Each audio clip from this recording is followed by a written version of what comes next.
passing from one century and point of view to another, a winding filament rather than a linear advance.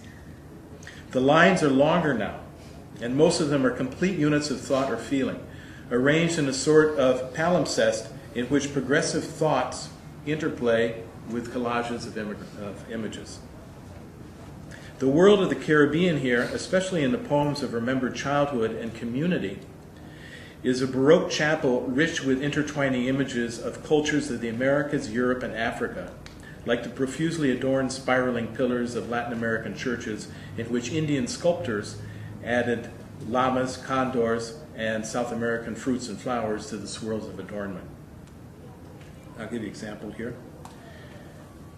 Au fond de la cour s'élevaient les communs d'une maison à dentelle de bois, entourée d'une véranda qui dominait la Rosiers. Une fois ouvertes, les fenêtres de sa chambre donnaient sur un jardin planté d'essence. Sitôt que le soleil se fut couché, la nuit tombait chaude, ombreuse sur la natte où elle s'allongeait, souvent nue, sous un mince calicot, sans vie ni voix. Here we find the embodiment of what Benito Pellegrin alludes to when he observed that on pourrait alors considérer le baroque comme une virtualité permanente de la création qu'il faudrait résoudre par la participation mystique d'une communauté, ou l'attention complice d'un destinataire, un fidèle dévot, ou un lecteur en éveil.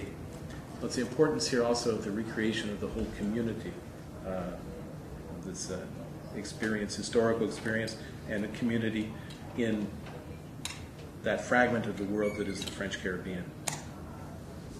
A community, by the way, that he never seems to find in the urban poetry of his first books.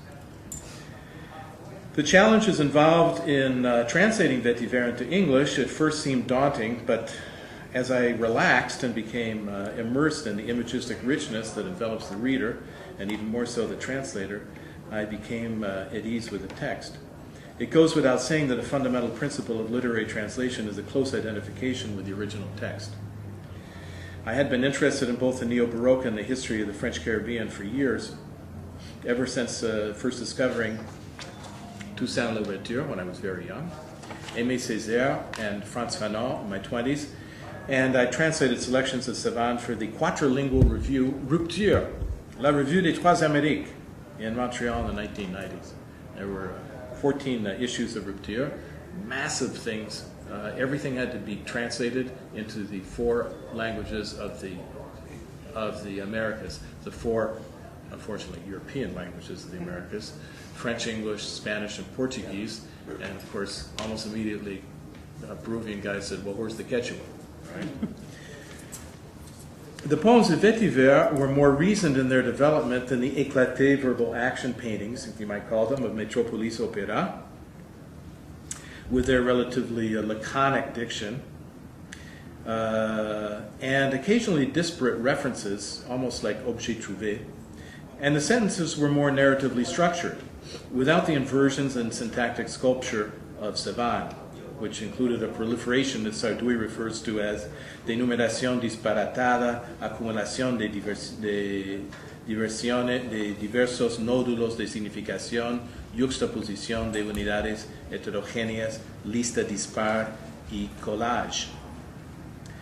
The verses of Vetiver, still without any punctuation, were longer, each one corresponding to a complete sentence or clause, placed carefully one upon the other to achieve a more unified effect that, curiously, was able to even further exalt the Neo-Baroque universe, this time through a calmer, more measured accumulation of detail and lushness of imagery. His first books were the poetry was so fragmented that that cohesion was difficult to feel. The discourse was more centered, but at the same time closer to the aesthetic of the original Baroque, with its saturación sin límites, el regodeo, la voluptuosidad, el fasto, la desmesura, el placer, all in the service of celebrating the natural world and the human experience within it. The test, then, was to translate the dignity of this exuberance without it sounding overblown in English, because this kind of writing seems to come more easily in French than in English. To include the precision of the eclectic vocabulary in a natural manner within the overwhelmingly intimate tone, translating these medical expressions, for instance, and making them sound part of the text. To maintain the ambiguity of linkage between the lines, and to switch from subject to predicate with the ease of the original without lengthening the lines. In cases in which the wording or rhythm seem peculiar, I often let a bit of the strangeness of the original text come through in the English, thus choosing to bring the reader to the linguistic richness of the work rather than to simply anglicize the text in order to facilitate its acceptance by the reader, a choice that Friedrich Schleiermacher first framed as a dialectical decision in his celebrated essay on the different methods of translating in 1813, and which has become popular now with the latest generation of literary translators, Susan Bassnett and so on. So here's a little example. Les voix vibrèrent dans son crâne comme des hymnes d'esclaves. Sans rien connaître de la langue, elle s'effectua à la répétition de la mélopée. Les voix trouvèrent le chemin de l'échine des méplats et des nerfs. Comme la résonance au bout des accents devenait trop exquise, j'ai la maladie des chants, a-t-elle pensé, de ces sentences proférées sur les lèvres des femmes.